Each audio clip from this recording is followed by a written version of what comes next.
Hey everybody, welcome back into the Parker the Man page at yournews.com. Mark Wilson with your webcam. April 9th, 2010. That means opening day. It's opening day. Baseball at Comerica Park. Opening day 2010. The Tigers and the Cleveland Indians. Who doesn't love a good opening day, huh? That's what it's all about. Ooh. Opening day 2010. Ricky Porcello on the mound against the Indians, somebody or other. Anyhow, piece today is all about, guess what? 10th anniversary of Comerica Park. Can you believe it's been 10 years? It'll be officially 10 years Sunday, April 11th. And to prove it, I actually have in my possession the first credential from the game. There's my credential from the game, the inaugural game, media pass, little field sticker on there. You can see the date, Tuesday, April 11th, 2000, right at the top, Comerica Park. And on the back, it says, got the name on there. That 97-1 at the time, WKRK. By the way, no autographs, people. You know, no autographs. No, not right now. No autographs. But there it is. That's the official credential, complete with lanyard for the first ever game. I kept it as a little keepsake. Knew that it was going to be a big deal, that Tiger Stadium was gone and Comerica Park in play after they built the place. But 10 years ago, and if you remember correctly, the Tigers played the Seattle Mariners, and the first pitchers, the starters for that day 10 years ago, are still pitching today. Brian Moeller, who's with the Houston Astros, and Freddie Garcia, who once pitched 3 games with the Tigers a couple years ago, and is now with the White Sox. Those were the starting pitchers that day for Detroit and Seattle, respectively. And there's some historical value in there in the piece. Who got the first hit, the first RBI, the first double, the first triple, the first homer, the first grand slam. It took a while to get the first homer.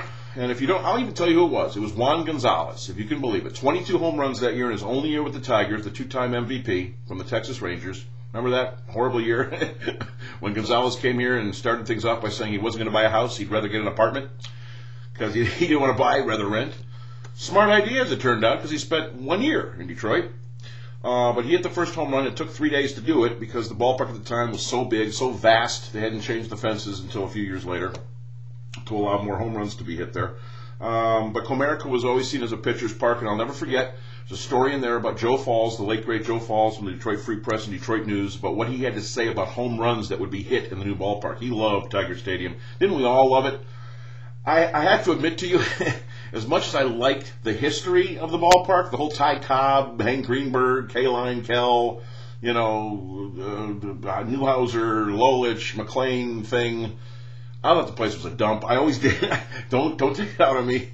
As a media member, you go in the locker room and stuff. You know, bad me. But I wrote that. It's my feeling. You know, you can certainly comment at tvboy@yournewsdetroit.com. We'll open up that e-bag again and read your emails at some point. Those could be doozies. After you see me write that Tiger Stadium was a dump.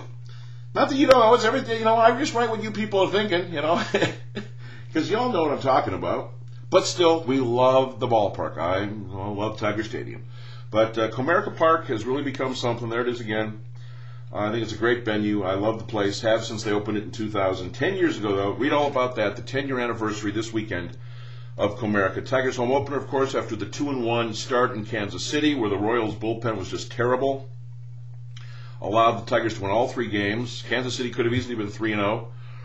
Trey Hillman's career is going to ride on that bullpen, I think. His job this season could be on the line because of that. Not that it's all his fault. I mean, he doesn't necessarily get the players, but, you know, who takes the hit? The managers can't fire them all. And you can fire the GM, I guess, but it doesn't happen as much as managers, that's for sure. Although it happens. But that's Kansas City's problem. The Tigers got some great play out of Maggie Ordonez and Austin Jackson in his first 3 games. And obviously Miggy Cabrera was terrific in the 3 games. Tigers bullpen came through except for Valverde in the game they lost when Jose couldn't get the job done. But the other 2 games, they looked pretty good. So they come home now with Porcello on the mound today against the Cleveland Indians.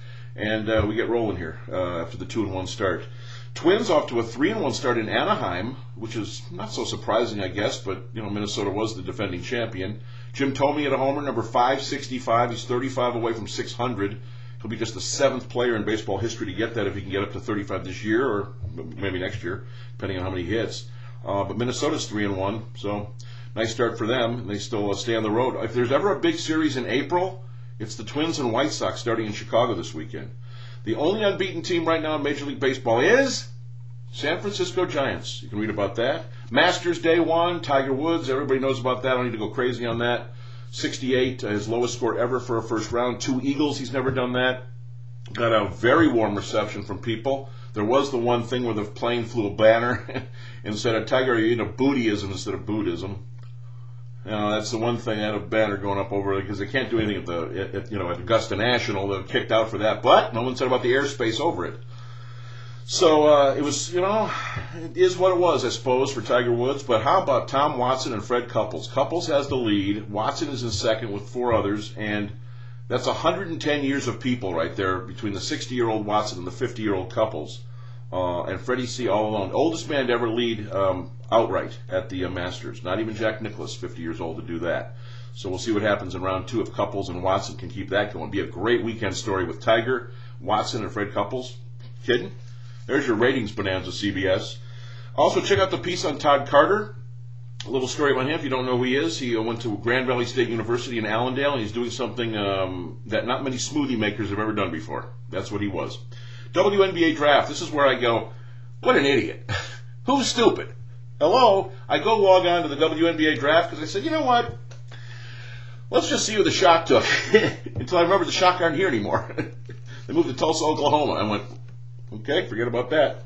And it's Boston College, Wisconsin in the national championship hockey game tomorrow at Ford Field. I had nothing else. Boston College and Wisconsin. Eagles and Badgers. Downtown Detroit. Go support the boys. All right, there you go. Check it all out. 10th year anniversary of Comerica Park. Opening day today at Comerica. Coldest day of the week, of course, nationally. Couldn't be one of those 75-degree days. Between the Tigers and the Indians, little twin stuff, Giant stuff, the lone unbeaten team right now in baseball, which is kind of surprising after just 4 to 5 days. Masters Day 1 heading into Day 2. Todd Carter, WNBA draft. Forget that. And BC and Wisconsin. There you go. It's all on the Parker and the Man page, yournews.com. Have a great weekend, everybody.